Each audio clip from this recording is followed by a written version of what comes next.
ማህበራዊ ሚዲያውን የተቆጣጠረውና እጅግ አሳዛኝ ሁኔታን የፈጠረው ጉዳይ በትናንትናው ዕለት ኢትዮጵያውያን እባካችሁ ይቅርታ አድርጉልኝ በሚል መልእክቱ የተመለሰው ጋዜጠኛ ሶፎንያስ ዋሲሁን ከደቂቃዎች በፊት ደግሞ እናቴ የትሄድሽ ሞትሽብኝ አይደል የሚል መልእክቱ ሌላ ከባድ አዘንና ልብን የሚሰብር ክስተት ፈጥሯል። ጋዜጠኛው በእናቱ ጉዳይ ያስተላልፈውን ልብ የሚነካ መልእክቱን ይዘንላችኋል፣ ታደምጣላችሁ። የሰው ልጅ በምድር ሲኖር ፈተናዎችንና ውድቀቶችን ማለፉ የማይቀር ነው። ነገር ግን የአንድ ሰው ውድቀት ለአደባባይ ውርደትና ለቤተሰብ እንባ ምክንያት ሲሆን ታሪኩ እጅግ ልብን ይሰብራል፣ ነፍስንም ያደማል። የጋዜጠኛ ሶፎንያስ ታሪክም ከዚህ የተለየ አይደለም።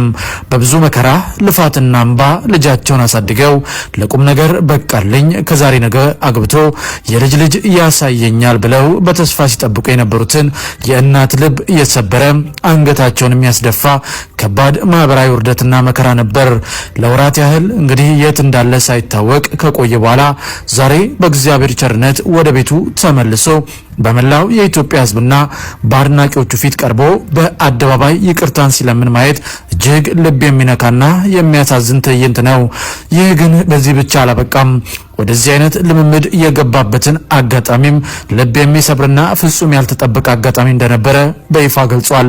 እንዲህ ነው ብሎ እዚህ ላይ መናገር ባያስፈልግም ነገር ግን እጅግ አሳዛኝ አጋጣሚ ወደዚህ ልምምድ እንደከተተው የገለጸ ሲሆን ታዲያ የሶፎንያስ ጉዳይ በዚህም ሳያበቃ ከደቂቃዎች በፊት በፌስቡክ ማህበራዊ ገጹ ላይ ያሰፈረው መልእክት ደግሞ ብዙዎችን አስደንግጧል፣ ብዙዎችን አሳዝኗል። በፌስቡክ ገጹ ላይ ከደቂቃዎች በፊት እንደገለጸው ስለ ወላጅ እናቱ እንዲህ የሚል መሪር ሐዘኑን ገልጿል። ግን ለምን ሰላምዬ እናቴ ጨከንሽብኝ? እረ የመንጉር ነው የምሰማው ሰላምዬ፣ ወይኔ ደጓ እናቴ የተሰወርሽብኝ፣ ገደሉብኝ አይደል? አንቺማ በኔ አልጨከንሽም፣ ሞትሽብኝ። ድንጋይ ካብ ላይ ካርቶን አንጥፈን የተኛ ነው ተረስቶሽ ነው ወይ እናቴ? ኦቾሎኒ ሸጠሽ አሳድገሽ እንዴት ይረሳል መልክሽን ያጣሽው? በኔ እኮ ነው ሰላምዬ እናቴ እየተገብተሽብኝ ነው። ኧረ ንገሩኝ ማቤደኔው የሚል መልእክትን በፌስቡክ ማህበራዊ ገጹ ላይ ጋርቶ ብዙዎችን አስደንግጧል።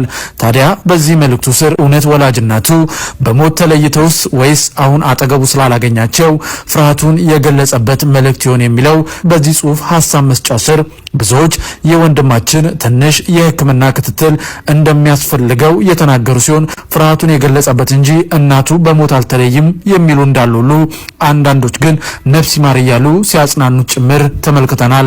እኛ ግን እንዳጣራነው መረጃ የጋዜጠኛ ሶፎንያስ ወላጅ እናት በህይወት ስለመኖራቸው አረጋግጠናል። ነገር ግን እንግዲህ ከእርሱ ጋር ፊት ለፊት ስላልተገናኙ ፍርሃቱን ነው የገለጸው የሚል መልእክት ነው ከቅርብ ወዳጆቹ ያገኘ ነው። ይህ በእንዲህ እንዳለ ታዲያ ሶፎንያስ ይቅርታ በጠየቀበት ማግስት ጥፋቱን አምኖ ወደ እግዚአብሔር እና ወደ ወንድሞቹ ሲመለስ ለምን ይቅር ይባላል ብሎ ድንጋይ ለማንሳት መቸኮል የክፋት ሁሉ ክፋት ነው።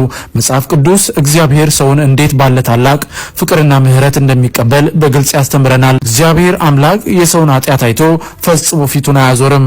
ሰው በበደሉ ምክንያት በአደባባይ ተዋርዶ በሰዎች ተገፍቶና ተጠልቶ ወደ እርሱ ሲጮህ እግዚአብሔር በፍቅር እቅፍ ይቀበለዋል። በሉቃስ ወንጌል ምዕራፍ 15 ላይ የተጠቀሰው የጠፋው ልጅ ታሪክ ለዚህ ትልቅ ማሳያ ነው። ያ ልጅ የአባቱን ገንዘብ በከንቱ አጥፍቶ ተርቦና ተዋርዶ ወደ አባቱ ቤት ሲመለስ አባቱ ከሩቅ አይቶት አዘነለት። ሮጦም አንገቱን አቅፎ ሳሙ እንጂ አልገፋውም አላዋረደውም። ስለዚህ እኛ ሰዎች ማን ሆነን ነው በወንድማችን ላይ የምንፈርደው? ነገር ግን ኃጢአቱን ኃጢአት ማለት ከኛ የሚጠበቅ ቢሆንም ነገር ግን ደግሞ ኃጢአቱን ተናዞ በእግዚአብሔር ዘንድ ይቅርታን እንዲጠይቅና ወደ ቀደመ ህይወቱ እንዲመለስ ግን ሁላችንም ልንደግፈው ይገባል። ዛሬም ሶፎንያስ በድያለው፣ አንገት አስደፍቻለሁ፣ እባካችሁ በእግዚአብሔር ስም ይቅር በሉኝ እያለ እየለመነ ባለበት ሰዓት እኛ ፍጹም ያልሆንን ኃጢአተኞች ድንጋይ ልናነሳበት አይገባም። ይልቁኑ እንደ እግዚአብሔር ቃል ምህረትን ልናደርግለት ካለበት የስነ ልቦና ስብራት አገግሞ ወደ ቀድሞ ማህበራዊ ህይወቱ እንዲመለስ በፍቅርና በጸሎት ልንደግፈው ይገባል። ከሁሉ በላይ ደግሞ የሰላም ምንጭ የእረፍት ምንጭ ሆነው የዘላለም ህይወት ተካፋይ የሚሆንበት ብቸኛው ሚስጥር በኢየሱስ አምኖ መዳን እንደሆነ ደግሞ ደጋግመን ልንመሰክርለት ደጋግመን ልንነግረው ይገባል መልእክታችን ነው። ውድ የይሁን ሚዲያ ቤተሰቦች እንግዲህ እንደሰማችሁት ነው ጋዜጠኛ ሶፎንያስ ዋሲሁን እጅግ በአሳዛኝ ሁኔታ ላይ የሚገኝ ሲሆን እሱም በትናንትናው ዕለት እንደገለጸው ሰውነቱ ቀንሶ በህመም ላይ እንደሚገኝና ባካችሁ ኢትዮጵያውያን ድረሱልኝ የሚል መልእክትንም ጭምር እያጋራ ይገኛል። ግን በመጨረሻም ለዚህ ወንድማችን ልንጸልይለት ይገባል መልእክታችን ነው። እናንተም በሐሳብ መስጫው ስር ለወንድማችን እንግዲህ የሰላም ምንጩ የእረፍት ምንጩ ካለንበት የኃጢአት ልምምድ የምንወጣበት ብቸኛው መንገድ ደግሞ በኢየሱስ ክርስቶስ አምኖ መዳን እንደሆነ ደጋግመን ልንነግረው ይገባል መልእክታችን ነው። ውድ የኢሁ ሚዲያ ቤተሰቦች እንግዲህ እንደተመለከታችሁት ነው። በእውነት እጅግ ያሳዝናል። ጋዜጠኛ ሶፎንያስ ዋሲሁን አሁን ያለበት እንግዲህ ሁኔታ በእውነት እጅግ የሚያሳዝን ነው። እሱም እንደተናገረው ሰውነቱ 20 ኪሎ ያህል ቀንሶ በከባድ የጤና ችግር ላይ እንደሚገኝ በሃሌሉያ ሆስፒታል ሕክምና እየተደረገለት እንደሚገኝ ኢትዮጵያውያን ድረሱልኝ የሚል ድምጽንም አሰምቷል። ከዚህ ባሻገር ደግሞ እንዳልናችሁ በከባድ ፍርሃት ውስጥ እንዳለም የሚያሳየው ነገር ወላጅ እናቴን አጥቻለሁ እንደዚህ አትጨክንብኝም የሚል መልእክቱ ማጋራቱ ምናልባት እንግዲህ ሌላም ሕክምና እንደሚያስፈልገው ማሳያ ነው።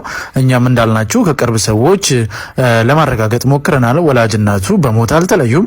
ነገር ግን እንዳልናችሁ ፊት ለፊት እንግዲህ ከሱ ጋር ባለመገናኘታቸው የመጣ ነገር እንደሆነ ለማወቅ ችለናል። ለማንኛውም ግን በዚህ ጉዳይ ላይ በተለይ ደግሞ ከቤተሰቦቹ የሚገለጸውን ጉዳይ ለእናንተ እናቀርባለን። ጋዜጠኛ ሶፎንያስ ይህን ጽሁፍ ካሰፈረ በኋላ በእውነት የብዙዎች ልብ ተሰብሮ ነበር። እንዳልናችሁ ግን ወላጅ እናቱ ወይዘሮ ሰላም እንግዲህ በህይወት አሉ። እሱ እንዳለው በሞት አልተለያቸውም። በዚህ ጉዳይ ላይ እንዳልናችሁ ከቤተሰቦቹ መረጃ ሲወጣ ደግሞ ለእናንተ እናቀርባለን። ውድ የሚዲያ ቤተሰቦች በፕሮግራማችን ላይ ያላችሁን ማንኛውንም ሀሳብና አስተያየት ልትሰጡን ትችላላችሁ።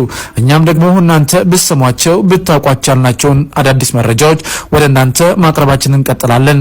የምንለቃቸውን ቪዲዮዎች ላይክና ሼር፣ ቻናሉን ደግሞ ሰብስክራይብ እያደረጋችሁ ቤተሰብ እንድትሆኑ እየጠየቅን እርግጥ በምንሰጣችሁ መረጃዎች አምናችሁና ፈቅዳችሁ ቪዲዮዎቻችንን ላይክ ቻናሉን ደግሞ ሰብስክራይብ በማድረግ ከ41 ሺህ በላይ ሰብስክራይበርስ እንድንደርስ ስላገዛችሁን ምስጋናችን ላቅ ያለ ነው። በሚቀጥለውም ብትሰሟቸው ብታውቋቸው ባልናቸው አዳዲስ መረጃዎች የምንገናኝ ይሆናል።